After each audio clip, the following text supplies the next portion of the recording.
అడిగిందే అడుగుడు తప్ప అందులో ఏమీ లేదు. అంటే ఇదంతా కూడా అటెన్షన్ డైవర్షన్. ముఖ్యంగా నిన్న మేము ఈ సైట్ విజిట్ సర్టిఫికెట్ పేరిట జరిగిన కుంభకోణాన్ని బట్టబయలు చేశాం. సైట్ విజిట్ సర్టిఫికెట్లో మొదటి లబ్ధిదారుడు ముఖ్యమంత్రి బావమరిది. రేవంత్ రెడ్డి బావమరిది భాగోతాన్ని పొద్దుగాల బయట పెడితే సాయంత్రానికి నోటీసు పంపిండు నాకు. అంటే ఇదంతా డైవర్షన్ పాలిటిక్స్. మేమేమడిగినాము? సిట్టింగ్ జడ్జితో విచారణ జరపండి అన్నాం. రేవంత్ రెడ్డి నీకు ధైర్యం ఉంటే, నిజాయితీ పరుడు అయితే, నువ్వు తప్పు చేయకపోతే తక్షణమే సుప్రీంకోర్టు హైకోర్టు సిట్టింగ్ జడ్జితో విచారణకు ఆదేశించు. ఈ బొగ్గు కుంభకోణాల్లో జరిగిన అవినీతిని మొత్తం బట్టబయలు చేద్దాం. నువ్వు తప్పు చేయకపోతే, నువ్వు నిజాయితీ పరుడు అయితే మేము అన్ని ఆధారాలు కూడా మీరు వేసిన సిట్టింగ్ జడ్జి గారికి అందించడానికి సిద్ధంగా ఉన్నాం. నువ్వు చీటికి మాటికి సిట్లు వేస్తున్నావు కదా, కమిషన్లు వేస్తున్నావు కదా. ఇవాళ మేము అన్ని ఆధారాలతో సూటిగా ఆరోపణ చేస్తున్నాం. నీ బావమరిదే మొదటి లబ్ధిదారుడు, నీ బావమరిదే ఈ రింగుకు మొత్తం కింగ్ పిన్ను, నీ బావమరిదే ఈ సింగరేణిలో 1000 కోట్ల కుంభకోణానికి తెరలేపిండు. నువ్వు అంత నిజాయితీ పరుడు అయితే, తప్పు చేయకపోతే కమాన్ సిట్టింగ్ జడ్జితో విచారణకు ఆదేశించు, మేము రుజువు చేస్తాం. ధైర్యం ఉంటే ఆదేశించు. అంటే మీ భాగోతాలు బయటపడ్డాయి. ఇవాళ ముఖ్యమంత్రి గారు, భట్టి గారు, కోమటిరెడ్డి గారి మధ్య వాటాల పంపకం మొత్తం రోడ్డు మీదకి వచ్చింది, ప్రజల్లో పడ్డది.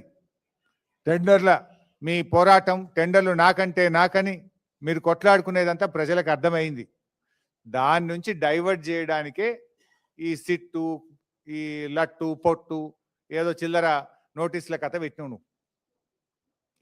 సరే, మాకు చట్టం మీద గౌరవం ఉంది, తప్పకుండా గౌరవిస్తాం. ఎన్నిసార్లు పిలిచినా హాజరవుతాం. మాకు ఉద్యమాల్లో నుంచి వచ్చిన కార్యకర్తలం మేము. కేసీఆర్ గారి నాయకత్వంలో రాటుదేలిన బీఆర్ఎస్ బిడ్డలం, తెలంగాణ ఉద్యమ కన్న బిడ్డలం.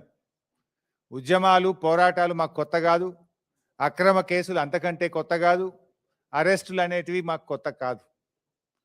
ఆనాడైనా కేసీఆర్ గారి నాయకత్వంలో వందలాది కేసులు పెట్టిన నిజాయితీగా తెలంగాణ ప్రజల పక్షాన కేసీఆర్ గారి నాయకత్వంలో పోరాడినాం.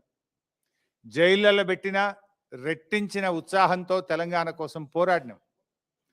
ఇలా మేము మీ కాంగ్రెస్ నాయకుల లెక్క సిట్ నోటీసులు రాగానే పారిపోయేటోళ్ళం కాదు. మీరు పిలిస్తే వచ్చినాం, బాజాప్తా వస్తాం. మీరు ఎన్ని ప్రశ్నలు అడిగినా సమాధానాలు చెప్తాం. ఈ అక్రమ కేసులు, ఎందుకంటే ఇవన్నీ ఇట్లాంటి అక్రమ కేసులు ఆనాడు సమైక్య రాష్ట్రంలో సమైక్యవాదులు మా మీద అనేక అక్రమ కేసులు పెట్టినారు.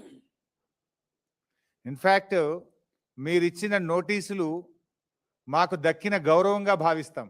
ఎందుకు ఈ మాట అంటున్నా అంటే, పొద్దుగాల నీ బామ్మర్ది భాగవతం బయట పెట్టి సాయంత్రం నోటీస్ ఇచ్చినావు. ఇది రాష్ట్ర ప్రజలందరికీ అర్థమైపోయింది కదా. అంటే నువ్వు నీ భాగవతాన్ని బయటపడకుండా, ప్రజల్లో పడకుండా అటెన్షన్ డైవర్షన్ కోసం నువ్వు నోటీస్ ఇచ్చినావు. ఈ మాత్రం రాష్ట్ర ప్రజలకు అర్థం కాదా? రాష్ట్ర ప్రజలు అన్ని విషయాలు గమనిస్తూ ఉన్నారు.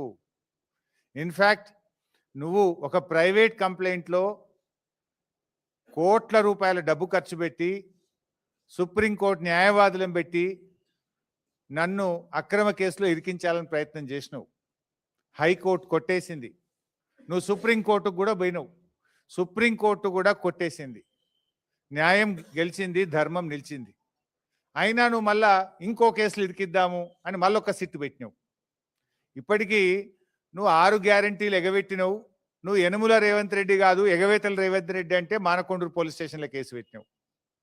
రైతు రుణమాఫీ చెయ్యలేదు, దేవుని మీద ప్రమాణం చేసి రైతుల్ని దేవుణ్ణి మోసం చేసినావు రేవంత్ రెడ్డి అంటే యాదగిరిగుట్టల కేసు పెట్టినావు. వరద బాధితుల్ని పరామర్శించడానికి పోతే ఖమ్మంలో రాళ్ల దాడి చేపించి ఖమ్మంలో కేసు పెట్టినావు. ఎవరో ట్వీట్ చేసిందని చెప్పి నా మీద హైదరాబాద్లో పోలీస్ స్టేషన్లో కేసు పెట్టించినావు. ఘోష్ కమిషన్ వేసి కమిషన్ పేరిట డైవర్షన్ రాజకీయాలు చేస్తే అసెంబ్లీ సాక్షిగా ఆ కమిషన్ లో ఉన్న విషయాలను కుండబద్దలు